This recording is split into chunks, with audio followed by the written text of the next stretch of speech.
Welcome to arts achievers. இது வந்து பார்த்தீங்கன்னா 11th எக்கனாமிக்ஸ் தமிழ் மீடியத்துக்கான ஆன்சர் கீ. மொத்தம் வந்து பார்த்தீங்கன்னா 21 mark. A type B type அப்படிங்கிறது.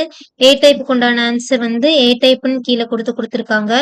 பி டைப்புக்கு உண்டான ஆன்சர் வந்து பார்த்தீங்கன்னா பி டைப்னு கீழே கொடுத்துருக்காங்க. ஸோ டோட்டலாக வந்து பார்த்தீங்கன்னா 21 மார்க்ஸ். அடுத்து வந்து பார்த்தீங்கன்னா 2 மார்க்ஸ். 2 மார்க்ஸை பொறுத்த வரைக்கும் மேக்ஸிமம் இந்த மாதிரி அல்லது அப்படின்னு கொடுத்துருக்காங்க. ஸோ அல்லதுன்னு இருக்கிறதுக்கெல்லாம் நீங்கள் மேலே இருக்கிறது எழுதினாலும் மார்க் தான், கீழே இருக்கிறது எழுதினாலும் மார்க் தான். அடுத்து கொஸ்டின் நம்பர் 22 பொறுத்த வரைக்கும் நீங்க வந்து எடுத்துக்காட்டு எழுதியிருந்திருக்கணும். எடுத்துக்காட்டு எழுதியிருந்தாதான் அதுக்கு ஒரு மார்க், இல்லைன்னா நீங்க வந்து 1 மார்க் தான் உங்களுக்கு ப்ரொவைட் பண்ணுவாங்க. எக்ஸாம்பிள் எழுதலைன்னா, எடுத்துக்காட்டு எழுதலைன்னா உங்களுக்கு 2 மார்க் வந்து போட மாட்டாங்க. அடுத்து 23வது கேள்விக்கும் அல்லது கொடுத்துருக்காங்க.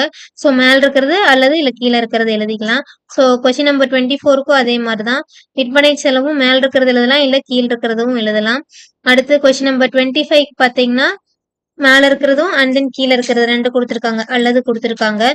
கொஸ்டின் நம்பர் 26க்கு வந்து பார்த்தீங்கன்னா அந்த ஒரே ஒரு கண்டென்ட் தான் கொடுத்துருக்காங்க. So 2 mark. கொஸ்டின் நம்பர் 27க்கு வந்து பார்த்தீங்கன்னா 3 கொடுத்துருக்காங்க, 3 கண்டென்ட் கொடுத்துருக்காங்க உழைப்பு அப்படிங்கிறதுக்கு. ஸோ 3ல நீங்க எது எழுதியிருந்தாலும் உங்களுக்கு 2 மார்க் கன்ஃபார்ம். அடுத்து வந்து பார்த்தீங்கன்னா கொஸ்டின் நம்பர் 28க்கு வந்து பார்த்தீங்கன்னா 2 கொடுத்துருக்காங்க. ஸோ 2ல எது எழுதியிருந்தாங்களோ உங்களுக்கு வந்து மார்க். நெக்ஸ்ட் கொஸ்டின் நம்பர் 29 பொறுத்த வரைக்கும் உங்களுக்கு விரிவாக்கம் கொடுக்கணும் அப்படிங்கிற மாதிரி கொடுக்கல, ஏதேனும் 2 அப்படிங்கிறதா கொடுத்துருக்கான். ஸோ அந்த 4ல ஏதோ 2 பேர் எழுதி வச்சிருந்தீங்கன்னாவே உங்களுக்கு வந்து 2 மார்க். அடுத்து கொஸ்டின் நம்பர் 30 உங்களுக்கு எந்த ஒரு ஆப்ஷனும் கிடையாது, அந்த கண்டென்ட் எழுதியிருந்தா வந்து உங்களுக்கு 2 மார்க். நெக்ஸ்ட் கொஸ்டின் நம்பர் 31ல வந்து பாத்தீங்கன்னா விரிவாக்கம் கொடுக்க கிடையாது. ஸோ இந்த தலைப்பு எழுதினாவே உங்களுக்கு வந்து 3 மார்க்.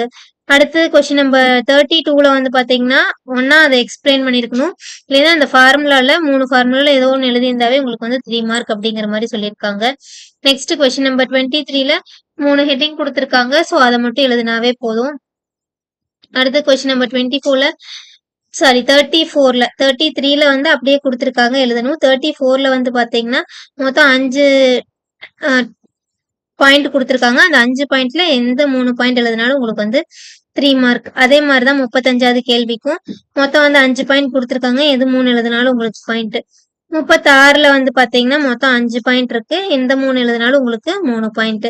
37ல வந்து பாத்தீங்கன்னா 5 பாயிண்ட் கொடுத்துருக்காங்க. இங்க பாருங்க, ஏதேனும் 3 விளக்கத்துடன். இப்ப வந்து விளக்கத்துடன் கொடுத்திருந்தாங்கன்னா இந்த 3 தலைப்பு எழுதுறீங்கன்னா 3 தலைப்புக்கு உண்டான என்ன விளக்கம் அப்படிங்கிறது கொடுத்திருந்தீங்கன்னா தான் 3 மார்க், இல்லைன்னா 3 மார்க் கிடையாது. அடுத்து 38க்கு வந்து பாத்தீங்கன்னா 3 பாயிண்ட் அப்படியே எழுதியிருக்கணும். 39 சம பொறுத்த வரைக்கும் மேல அந்த ஃபார்மெட் வரைக்கும் ஒரு மார்க், அடுத்து அந்த கீழே அந்த எக்ஸ்பிளைன் பண்றதுக்கு ஒரு மார்க், கீழே ஆன்சருக்கு ஒரு மார்க்குங்கிற மாதிரி 3 பாயிண்ட் பிரிச்சிருக்காங்க. அடுத்து கொஸ்டின் நம்பர் 40 பொறுத்த வரைக்கும் மொத்தம் 11 பாயிண்ட் கொடுத்துருக்காங்க, ஏதோ ஒரு 3 எழுதுனா உங்களுக்கு மார்க்குன்னு சொல்லி இருக்காங்க.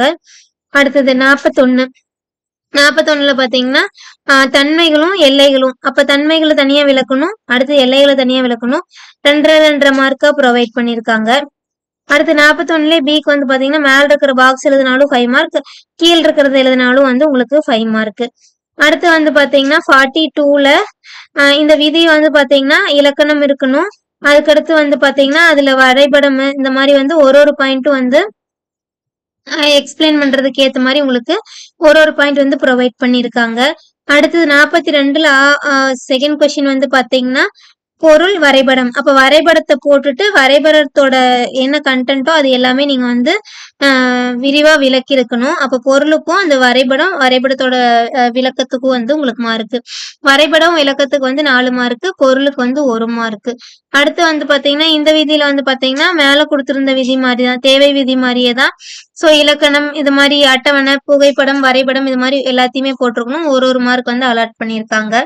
அடுத்து 43ல வந்து பாத்தீங்கன்னா பொருளும் வரைபடம் மட்டும்தான், பொருள் எழுதிருக்கணும், வரைபடத்தை வந்து விளக்கத்துடன் வந்து நீங்க கொடுத்துருக்கணும், 4 மார்க். அடுத்து வந்து 5ஆண்டு திட்டங்கள்ல வந்து பாத்தீங்கன்னா உங்களுக்கு ஏதோ 5 எழுதினாவே உங்களுக்கு வந்து மார்க்குன்னு சொல்லியிருக்காங்க. 12 திட்டம் இருக்கு, ஸோ ஏதோ 5 எழுதினாவே மார்க்குன்னு சொல்லியிருக்கிறாங்க.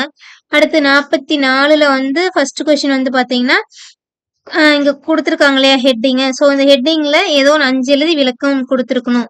அடுத்து இதுவும் வந்து பாத்தீங்கன்னா அதே மாதிரிதான், அட்டவணை வரைபடம் இலக்கணம் இந்த மாதிரி எல்லாம் கொடுத்துருக்காங்க. அப்ப இதுக்கெல்லாம் வந்து பாத்தீங்கன்னா ஒரு மார்க். வரைபடத்தை விளக்கினீங்கன்னா அதுக்கு 2 மார்க். அடுத்து வந்து பாத்தீங்கன்னா 6 பாயிண்ட்ஸ் கொடுத்துருக்காங்க, 12 பாயிண்ட்ஸ் கொடுத்துருக்காங்க. 12 பாயிண்ட்ஸ்ல 5 பாயிண்ட் விளக்கத்தோட வந்து கொடுக்கணும். நெக்ஸ்ட் 46ல வந்து ஏ கொஸ்டின் வந்து பாத்தீங்கன்னா பொருள் குடுக்கணும். அதோட நோக்கம் என்ன? அதுக்கான வரைபடம், வரைபடத்துக்கான விளக்கம் இந்த மாரி குடுத்துருக்கணும். 47ல வந்து பாத்தீங்கன்னா, மேல குடுத்திருக்கிற 3 டாபிக்கும் அந்த டாபிக்கான விளக்கம் வந்து குடுத்தாவே வந்து உங்களுக்கு 5 மார்க்கு. 47ல வந்து ஏ வந்து பாத்தீங்கன்னா, மேல இருக்கிறது எழுதுனா வந்து பாத்தீங்கன்னா, நோக்கங்கள் வந்து 2.5 மார்க்கு, பண்புகள் வந்து 2.5 மார்க்கு, மொத்தம் 5 மார்க்கு பிரிச்சிருக்காங்க. அடுத்து வந்து 47ல வந்து செகண்ட் கொஸ்டின் வந்து பாத்தீங்கன்னா 8 டாபிக் குடுத்திருக்காங்க. ஏதோ ஒரு 5 விளக்கத்தோட குடுக்கணும். ஸோ இது வந்து பாத்தீங்கன்னா, நீங்க எப்படி எழுதிருக்கீங்கங்கிறத அத பாத்து ரெஃபர் பண்ணிக்கோங்க.